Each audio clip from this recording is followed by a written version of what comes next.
this is Kelly. I'm with the Rocky Mountain Sasquatch organization. I've traveled 400 miles to get as close as I can get to the Bauman story location. He writes about his very good friend Bauman, who was a young frontiersman when this happened. Bauman and one of his buddies were harassed for about 36 hours by a Bigfoot. I'm in the Bitterroot forests along the border of Idaho and Montana where this happened. I could sit at home and read this off of a script and put up some picture of the local area, but part of our research is getting into these places, and this area has a long history of Bigfoot sightings that even go up to the present. As a matter of fact, about 30 miles that way along the North Fork Salmon River, I did a 1995 sighting report. This happened about the 1890s is when Teddy Roosevelt's book was published, and he wrote about his friend's encounter. And I'm going to tell you his encounter probably within a couple of miles of it happened. I can't say this is the exact location, but I know I'm damn close. I'm 400 miles closer than I was. What happened is Bauman and his buddy, in the stories I've read, they never mention the other trapper's name, but they head into the Bitterroot forest trapping, and the places that they were going were kind of dried up, and they heard about a place with a virgin forest that had lots of beaver.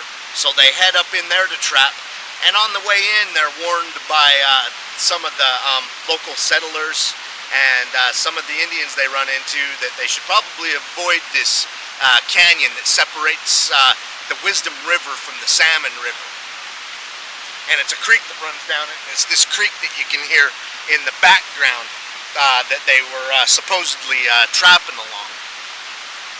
Well, anyway, they get in there the first day, and with the story in their mind, they told of people being killed by a wild man, and as a matter of fact, the year before, a guy had been killed by what they think was this wild man, because the local settlers said that it left human-like footprints, giant human-like footprints.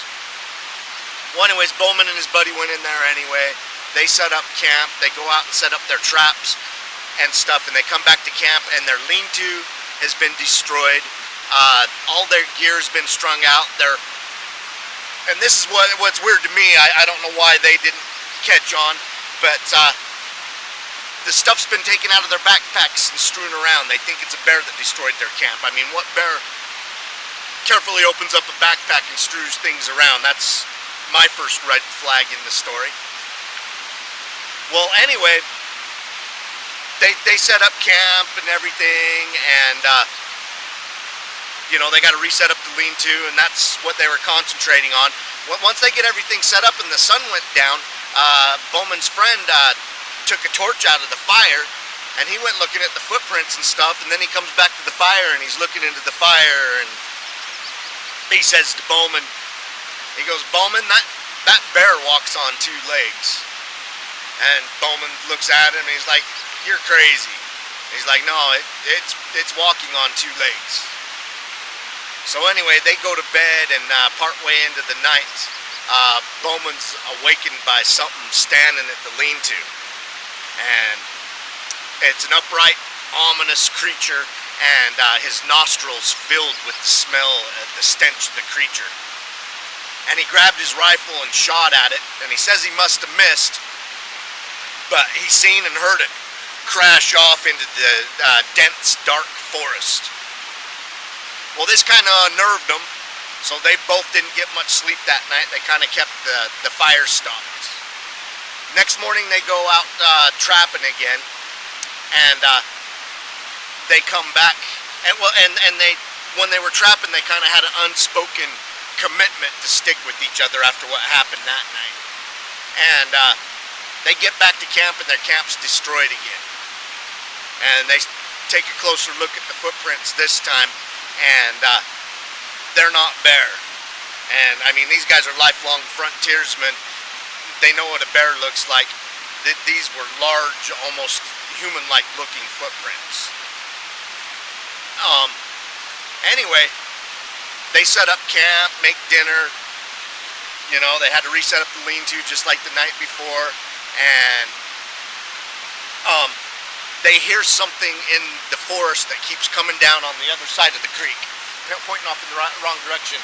It kept coming down to the other side of the creek and just staying out of sight. You know, pacing back and forth, snapping stuff. It even like howled and growled at them ominously from the darkness. So anyway, they made a big old bonfire that night and kept it all night long, and they said, hey, we need to get the hell out of here. So next morning, they both set off together to get all the traps. And the whole day long, they can hear something stalking them in the forest, just staying out of eyesight. And this is Bigfoot's MO. I believe I've had a couple of circumstances in Bigfoot sighting locations and stuff where I can hear the creature staying out of eyesight from me, but stalking me the whole time. Well, this happened to them the whole time that they're picking up traps. Anyways, they got really unnerved, real uneasy, and they just wanted to hurry up the process. And when they got within a couple of miles of camp, they only had 3 traps left, and Bauman, he volunteered to get the last 3 traps so his buddy could go and finish cleaning up camp so they could get out of this area. Bauman gets the last 3 traps, and he starts coming back to camp, and he just gets this uneasy feeling on his way back to camp. And he calls out for his buddy, and no response as he sees the camp. He gets in closer, and he can see that it's all tidied up, the backpacks are made and packed, everything's ready to go, and he calls out for his buddy, no response. And then he finally finds him laying down by the campfire area, and he's dead. And the body was still warm, and his friend's neck had been snapped. And as the story goes, what Bauman says is he could see the footprints. It looks like his friend had sat down facing the campfire after packing everything up, you know, possibly to wait for Bauman, and this creature snuck up behind him from the forest, the big old Bigfoot footprints, and it bit him on the back of the neck, and it looks like it grabbed his hair and snapped his neck back and broke his neck. And the creature didn't attempt to eat him or anything, but Bauman says after it killed his friend, it looks like it stomped on him a few times and kind of rolled around on the ground like in acts of joy, you know, yay, I killed this, you know, monster. I don't know, maybe we're monsters to Bigfoot. So anyway, that's all Bauman could take. He grabbed his backpack and he left everything, and he immediately went down to the meadow where they had hobbled their ponies a ways down, and unhobbled the ponies, and he got the hell out of there. So this is my first Bigfoot story where someone supposedly got killed. It happened over 100 years ago, and I'm pretty close to the location. I know I'm within a couple of miles. I've done my research. I'm going to pick up the camera and kind of let you guys look around. It looks like a fire come through here probably 5-6 years ago. It's still a beautiful area, and it's still pretty remote. Before I show you guys around, Jenny pointed it out. Here's a cherry tree. There's a wild cherry tree. I mean, there's all kinds of food in this area. And I'll pick it up and show you a little bit around.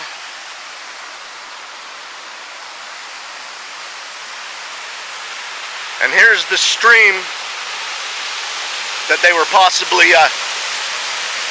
trapping in.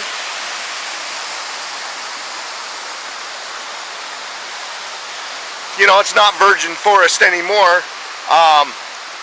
because of the forest fires and stuff, we see places where they've brought in some heavy equipment, possibly from the air, and made some fire lines and stuff up this mountainside. You can see up there where there was a fire that really devastated that part. But, you know, fires keep the forest healthy. There's nothing wrong with fire. I mean, it's sad in the beginning, but it really opens up habitat. Great place, Bitterroot Mountains. I traveled 400 miles to do this story. There's a couple other Bigfoot sighting locations that I've already visited, and I'm going to share those stories with you guys. But yeah, Teddy Roosevelt's Bauman story in the Wilderness Hunter. You guys have a great day.